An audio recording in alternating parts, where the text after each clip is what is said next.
sinyeneye shida zako unsagarira ndamuta mu bigori barumaniza n'izindi imodoka ya burarirwa iri hanze n'ukuri disi turabasinzi twihorera mu buzima bwa firingi n'ukuri disi turabasinzi twihorera mu buzima bw'amaswingi. Ni true story. Ni true story of course. Kuri wowe indwara y'ubukene yirasa umutindi. Indwara y'ubukene barayirwanya bro. nyine Barayirwanya ntabwo uyirata bro. Ntandukanya kurwanya no kurata. se baguhitishemo ku bijyanye n'imyuga yawe aka kanya bakavuga ati rero ngiye wenda nka coach Gaheri aza ngiye nkakubwira mfite amafaranga yanjye mfite lebo yanjye ibintu by'ubu DJ cinema n'ubuhanzi hitamo kimwe ngo supportingamo wahita uhitamo iki nkawe Didman aka supportinga muri icyo kintu akambwira ati ngiye hitamo kimwe ngiye gusuportinga ntakumbwira ngo mpagarike ibindi nyine akakubwira oya already yabaguhagaritse muri ibyo baba bati hitamo kimwe aba aricyo dukora ari nacyo supportinga amafaranga bereke ndakeka ino boro bayibonye urumva mve mu zuba ryayo ndakeka ino boro bayibonye kabisa ariko uyu muntu arashushanya byo uyu nguyu ni Didman yitwa ariko uyu mutwe n'uwanjye koko ndagiswe ndarebe neza nuko ari munini cyane uko ari inzobe ni munini sha ngira ngo muri sinema ni naho ushobora kuba warahuriye na Pazomani niba mbyibuka neza oya Pazomani twahuye kubera ntabwo twahuriye muri sinema Pazo menyana nawe ntabwo ari muri sinema nizere ko utagiye kunjyana mu bintu by'imanza nta manza navuze ahubwo ubwo niwo ubizanye kuko nanakubonyeyo ku rukiko uvuze Pazomani bita numva ugiye kuza urumva ni imwe mu nshuti zawe nzi navuga ko za hafi Pazo ntabwo ari inshuti kuri njye ni rihe banga uba uri gukoresha kugira ngo uhite ufate amarangamutima y'abantu ku buryo bahita batangira kuvuga bati byanga bikunda uyu muntu ni ngomba kumushushanya reka nkubwire ibanga rya mbere mu bahanzi bo mu Rwanda rero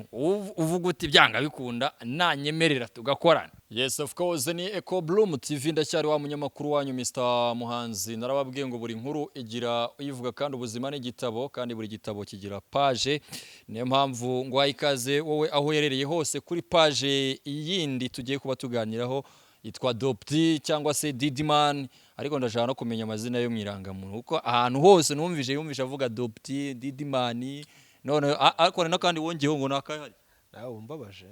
baza gugo ChatGPT so ikaze rero mu kiganiro ngiye gukorana no mu DJ umuhanzi umunyamakuru umukinyi wa film hano nakano kubukinyi bwa film uko nono umukomediye ndanakubeshyira rero zitabeshye umuntu hari wazabishyirande tubaye ikaze muri kiganiro nyakubawa Didman umukinyi wa filime umunyamakuru umu DJ nta kindi nibagiwe ntacyo kabisa ndakeka ari ibyo ngibyo kuvugaho ko ngo hari n'uburyo ngo uburyo iki ngo wikunde nako bagukunda cyane bande se abari kazi b'u Rwanda barakwanga se udakunzwe waburi n'ikibazo nawe ukabakunda udakunzwe ntago wajya kwisuzumisha bro waba ufite ikibazo gikomeye cyane ubundi ikintu cya mbere kikubwira ko ufite ubuzima bwiza uri mwiza ufite ubuzima bwiza urumva nuko ubukunzwe na buri umwe wese sibyo uriya nubona udakunzwe hari igice cy'ubuzima bwawe kiba kitari cyiza rero biba byiza iyo ubuzima bwawe mu buzima bwawe ukundwa bro ukundwa wowe cyane igitsina gore kandi ariko ngende umugabo by the way nahise hari abagabo bagabanuke atazivangamo na babandi reka wasanga baje igitsina gore mu nkunde pe ndi umusore bakureba bagukunde cyane wana mu ndebe mu nkunde cyane urumva rero mwirinde wo gukunda bagenzi banyu b'abakobwa cyane nk'uko mushobora kunkunda urumva ko nabyo naje gusanga hari ibindi bintu byangiza niyo mpamvu uri single bro kuba single byaye n'ubukene bwanyu ntabwo ari uko ndi mubi ngewe ibaze ko umukobwa mwakabaye mukundana afite n'umukobwa bakundana yes ukaba ubizi ute ubwo bukene bwawe urata se waba wishe urumva uyu ushaka gukira indwara urayirata niyo mpamvu nshaka kuyirata igakira indwara y'ubukene yirasa umutindi indwara y'ubukene barayirwanya bro barayirwanya ntabwo uyirata bro ntandukanya kurwanya no kurata rero natangiye kuyirwanya ko ndi mu kazi ariko n'ubu ngubu uracyakiri imyaka umaze uracyarata ubukene umaze imyaka ingana mu kazi uracyarata ubukene ishagiye nkuzi ba Binoviyo bambara imbindo icyo kinini cyane se urumva nkuzi kuva kera urumva wamfashije se ugashyiraho iherezo ku bukene bwanyu njyewe ntabwo narishyiraho ubundi iherezo rya bitewe n'uburyo ubukene bwawe burata mbanza uzapfana na kereka niwipfira urumva nimba koko wumva ushaka kuzajya urata ubukene uzabupfana n'ukuri kw'Imana uzabupfana ntabwo wemeranya n'umugani nyarwanda zo bivuga nyine uvuga ngo iki se yo ntabwo ari indwara ubukene si indwara ntabwo ubuntu kuvuga ngo uvuguruje umugani nyarwanda ubukene si indwara ubwo bukene nta wundi muntu uzabukuvura nta dogiteri w'ubukene ubaho wowe ubwawe tuve mu bukene n'ubundi ubwo nakumvishe wankwebye nagira ngo ndebe ko mu mafaranga make ufite ndebe ko nafata mwayawe inzira nashemo numvisha harimo amahwa cyane ubwo reka tuzireke yego Didman ni umwe mu bahanzi ni umwe mu ba DJ ni umwe mu bakinnyi ba filime ni umwe mu banyamakuru bakora kuri radio ikomeye cyane hano mu gihugu birumvikana narasezeye ntabwo nyakora kuri radio ntabwo gikora kuri Magic ndi muri movie nafashe ibintu by'itangazamakuru bisimbuza movie ubundi muri movie ndi muri movie imbaraga zanjye nyinshi cyane ziri muri movie cyane bisobanuye ko n'indi mirimo yose ugiye kugenda uyisezeremo ubwo bu DJ n'ibindi oya ntago ibindi nzabisezera kimwe nuko ikijyanye n'itangazamakuru nshobora kurikora ariko ku giti cyanjye sibyo ariko ikintu kijyanye nyine naho nakoraga kuri Magic FM ho narasezeye navuyeyo nabonaga nyine ntari buze kubifatanya cyane n'ibindi nkora ndetse nkongeramo no kuba nakina movie kwa ko bimfata umwanya munini cyane so ubuhanzi rero n'ubu DJ n'ubukinyi bwa filime cyangwa actor ubwo nibyo usigaranye uraza kubifatanya gute rero kugira ngo utazisanga kibangamiye ikindi ibyo ngibyo byo birajyanye ubu DJ n'umuziki byo birimo neza birahura sibyo birahura so umwanya rero mba ndi muri shoot za movie urumva iyo nsoje uwo mwanya nigira muri music nkunda music cyane nigira muri music hariho nsangamo iyo part y'ubu DJ ngasangamo niyo part yo gukora music nk'umuhanzi creating ama beats kugira gute niho music nyine mba nibereye moto ngira ngo muri cinema ni naho ushobora kuba warahuriye na Pazomani niba mbyibuka neza oya Pazomani twahuye kubera ntabwo twahuriye muri cinema Pazo menyana nawe ntabwo ari muri cinema nizere kutagiye kunjyana mu bintu by'imanza nta manza navuze ahubwo ubwo niwo ubizanye kuko nanakubonye yo kurukira uvuze Pazomani bitanumva ugiye kuza urumva ni imwe mu nshuti zawe nzi navuga ko za hafi Pazo ntabwo ari inshuti kuri njye Pazo ni umuvandimwe Pazo mufata nka petit frère ni muto kuri njye mu myaka ni umwana ufite ahazaza ni umwana ukwereka ko akunda gukora urumva so kuri njyewe rero hago Pazo ari inshuti tu Pazo ni umuvandimwe uri kumufasha iki muri ibi harimo nta kimufashije amategeko ze ko ari yazamufasha njye nta kimufashije gusa icyo nzi cyo icyizere cyo gihari nuko hano kuri kamera bari kutubwira ngo ubuhanga ntago buri bukureba igira yeno mubyeyi ubuhanga bw'ibyuma ngo ntago bakurebaga neza urumva icyizere cyo kirari ko Pazo agomba gutaha ndumva n'ibyo ngibyo navuga kuri Pazo naho ubundi bwo ngendeye ku manza ze zose ko nazitabira nazigiyemo urubanza rwe ndetse uyu munsi yari no gusomerwa twari twizeye ko Pazo ari witataha rero byaje kurangira adatashye ariko icyizere kiracyari ko azataha umunsi ari kumenya atari ku rukiko iyo baje gusoma ntago babasomera nyine badahari bagategereza ko imyanzuro y'urukiko ijya muri systeme nimba ari abarekurwa bakarekurwa imyanzuro yajya muri systeme ari abagomba kumanurwa bakamanurwa baramutse baguhitishemo ku bijyanye n'imyuga yawe aka kanya bakavuga ati rero ngiye wenda nka Coach Gaël urumva reka niyitirira izina ry'abandi harya ntago bigize icyaha byo ako ntago Coach Gaël twabipfa izina rye n'ubundi barabizi ko ntago ryaba ari ryanjye sibyo reka mvuge ko ndi Coach Gaël aka kanya nkaza ngiye nkakubwira mfite amafaranga yanjye mfite label yanjye mfite abahanzi n'ubundi bashobora gukorana collaboration mukagira uburyo wa trend nkakubwira ariko ibintu by'ubu DJ cinema n'ubuhanzi hitamo kimwe ngo supportingamo wahita uhitamo iki nkawe Didman supportinga muri icyo kintu akambwira ati ngiye hitamo kimwe ngiye gusupport ntakumbwira ngo magarike ibindi nyine akakubwira oya already yaba aguhagaritse muri ibyo baba bati hitamo kimwe aba aricyo dukora ari nacyo supporting amafaranga. oya ntamubwiye se amafaranga akayama nkayakoresha ibyo nshaka haguze kubera iki ngewe ibyo bintu byose uvuze urumva ibyo bintu byose uvuze nzi ko mbishoboye kutiza umbwira ngo bimwe mbihagarike kubera ko yabona wenda bizamuhombye muri business. ahubwo oya bizamuhombya gute se nta mu mwanya wo kumfasha muri icyo ngicyo abona nshoboye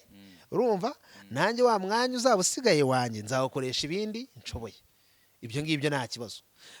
uvuga ngo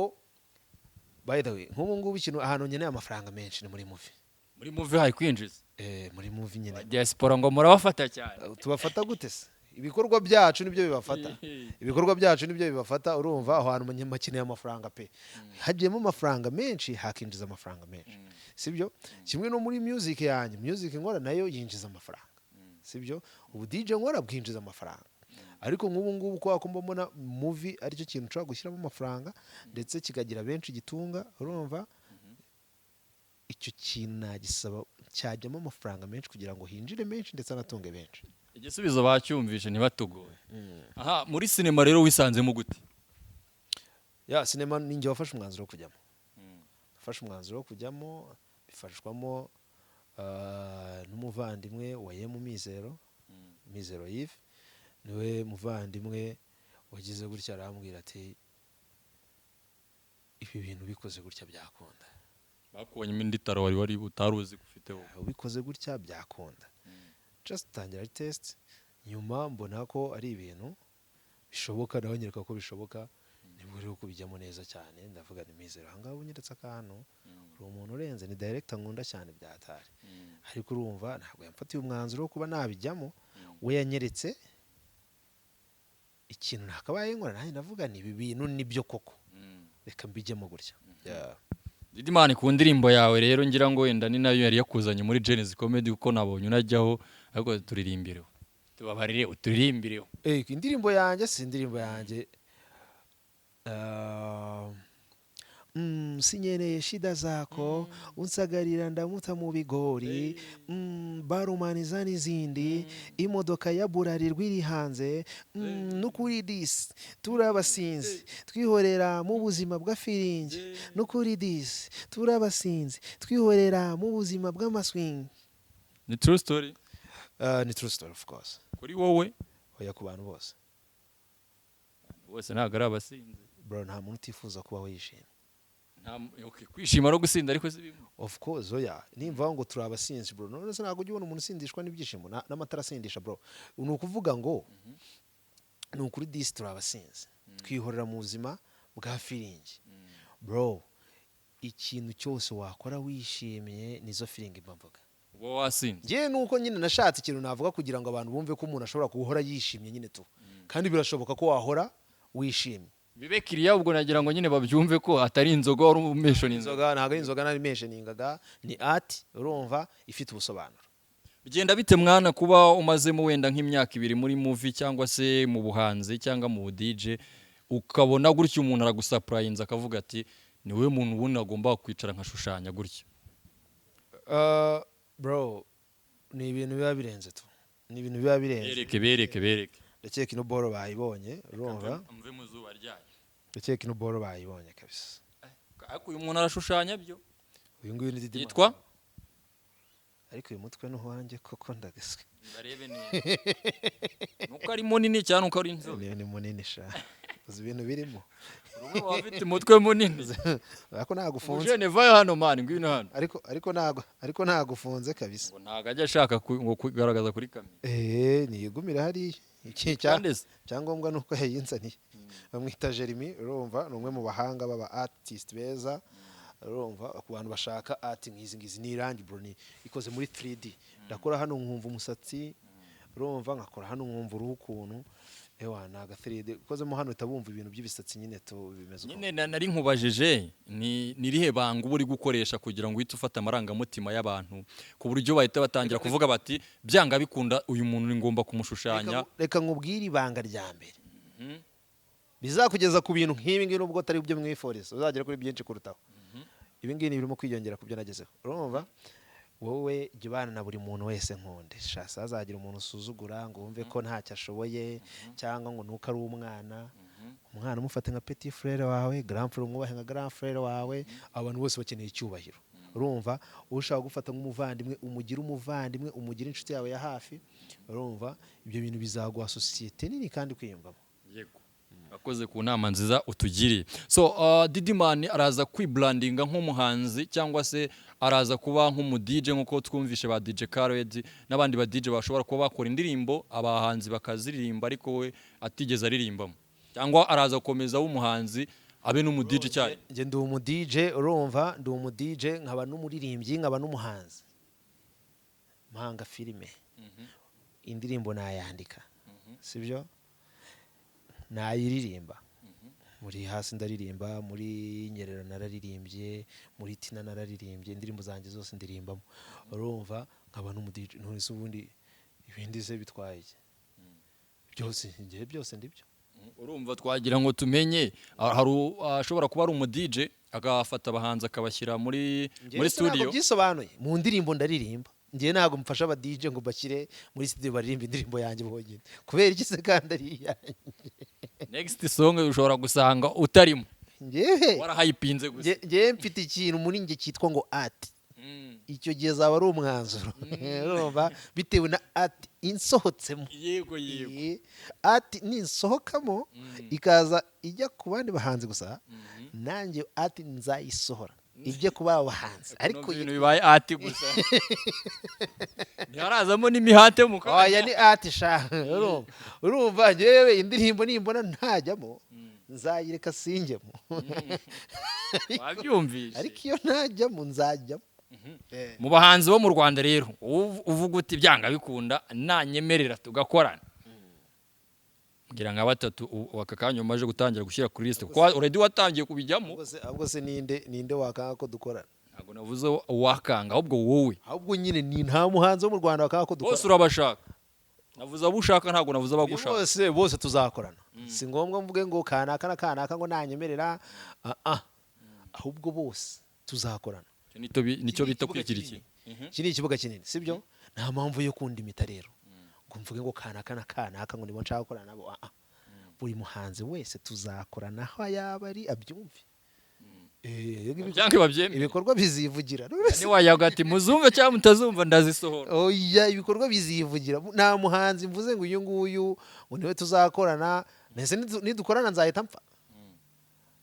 nidukorana nzahita nubaka Kigali Universe. Ntabwo utekereza ko hari ikintu kimwe muri ibyo ushobora gukora kikaba trendy cyane cyangwa kikakwinjiza amafaranga cyane bikarangira bimwe ubikapinze cyangwa ubiretse ku buryo byaruta izina rya Bekari na se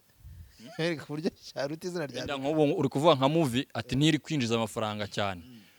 ejo ibyutse none ukavuga ati ewana ukabona amashariki itangiye gukubita ibihembo ukabona n'ahandi no hanze y'u Rwanda naho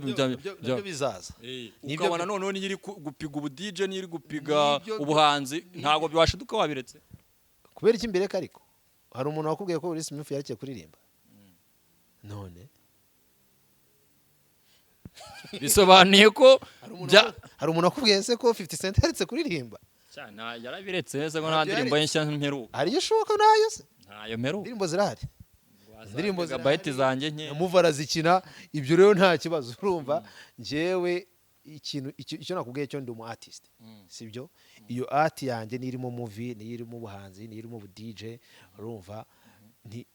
nicyo kintu kindi mo nyine to sibyo so rero ntago neze kugira izina ntago neze kugira igikorwa kizaruta izina rya Arena urumva ku buryo bazarisiba bakatwandikaho nk'izina ry'icyo kintu nakoze urumva kubera iki bitaba se ubundi wumva ko utagira iyo zina. Oya banza wumva icyo nshaka kuvuga. Yego icyo gihe ntabwo hazaba ariho Arena hazaba ari ikindi gikubye nka gatatu Arena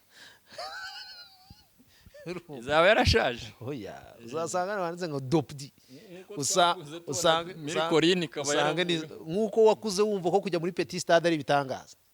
ubu nguko wumva ko Riderman yajyaga bivuga yo kumenya ubu yarabicecetse yatakibivuga ko ari wayuje bwa noneze wabivuga gute se bambonye baraje bakuzuza za Arena wowe urateganya kuzuza iyihe inyubako dufite hano mu Rwanda mu minsi iri imbere ari Arena iraba ari umwana urumva hari indi zabiruta niyo uzuzuza ariko stade Amahoro bro uzayuzuza nk'umu DJ cyangwa nk'umuhanzi cyangwa nk'umukinnyi wa filime? nzayuzuza muri byose to,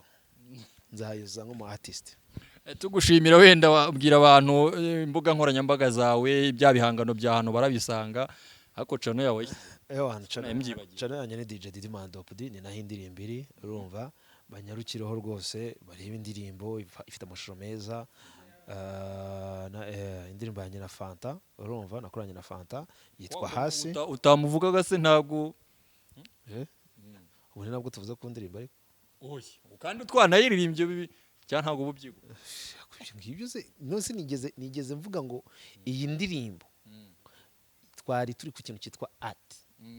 kandi indirimbo yo ntabwo iri muri art. indirimbo yasohowe n'umu artist, niyo ni art, urumva ni art ya nabyina mwabo n'aba art. bari aba artist kwa utu tuba turenze uriya kudukora creating kuzunguza ikibuno ntabwo ari ibintu byanjye, hari ubishoboye na art yewe kuzunguza ikibuno byari ngombwa nabyo urumva. So rero ni indirimbo nakoranye na Fanta, niwe producer wayo, ni nawe yanayanditse, urumva hafi ya yose, wese turetse utuntu tw'uduplugin nashyizemo cyangwa tunagiye nongeramo, urumva, ariko wumve ngo Fanta niwe uri inyuma y'iriya ndirimbo yose. Ubu twashyize hanze amashusho, ni kuri DJ Didi Man Dopd, abanyaruke bayirebe. Ikindi imbuga nkoranyambaga hose ni DJ Didi Man Dopd. Arakoze cyane, yitwa Dopd. Reka natwe tugushimire cyane wowe wakurikiye ikiganiro kuva ku munota wa mbere kugera kuri uyu munota dusorejeho. Birumvikana kuri cameraman ndi kumwe na Zebra Switch, ndacyari wa munyamakuru wanyu Mr Muhanzi. Ye ni Eco Bloom TV. Reka ngushimire cyane wakoze subscribe, nkibutsa no gukomeza gukora notification, ariko bwe nkundisha abakunzi bagukunde bro. Uyu mujamamane ntari birye man, uyu mujamane umuniga uburi aho ngaho nta kintu aba yitaye uretse akazi, ibindi byose bifata ngaho ntacyo bivuze, urumva. So mumukunde rero ntacyo muzamuburana, urumva. Ubwana bwiza nibwo ashyira imbere, ubu barabuhisha. Icyo kintu rero nicyo gituma ngo mba mukene, kubera ko numvisha umujene avuga ngo ubwana bwiza ngo ntibwishyura inzu. Nyari mpamvu nyiri umukene wa mugana ashaka kujya gutera grenade kuri banki ngo wibe. None ibyo ni ibyaha byo by'indenga kamere, nkeka ko atari n'ubu bavuga ngo rukuba ushaka gukora kugira ngo wishyure inzu. None baragusohoye uburyo nzaya nkubwira ni nkandira, nanjye nkandira nk'ubu nkandira. Baragusohoye se mu baransohoye nkandira mwana. Boss ntabwo nirwo mbona atanga ama gift kuri TikTok, ubu azi ko umukoze bamusohoye. Baransohoye boss baransohoye. Boss ni muzima, ariko boss ni muzima. Ubu ari amagift. Wewe urumva ashobora kuba yarampembye, wenda nkajya nko mu nzu, wenda mvuga nti ubwo natanye kujya hostinga Didi Man, reka mbe ngiye mu 150, ugasanga baye make.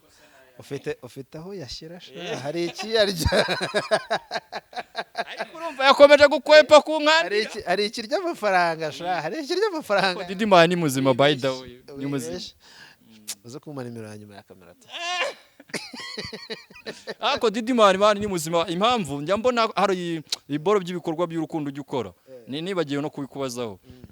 Biriya bikorwa ubitegura nka fondasiyo ushaka kuzashinga, cyangwa ni wowe ku giti cyawe, cyangwa ni umuntu ubona ukavuga uti uriya muntu abigurya hari icyo namumare ukagenda ukamwifashisha? Ni kimwe ni igice kimwe mu bigize ubuzima bwanjye. Ntabwo ari fondasiyo, nta kintu, ibintu bimvamo ni ibintu niyumvamo nkabikora.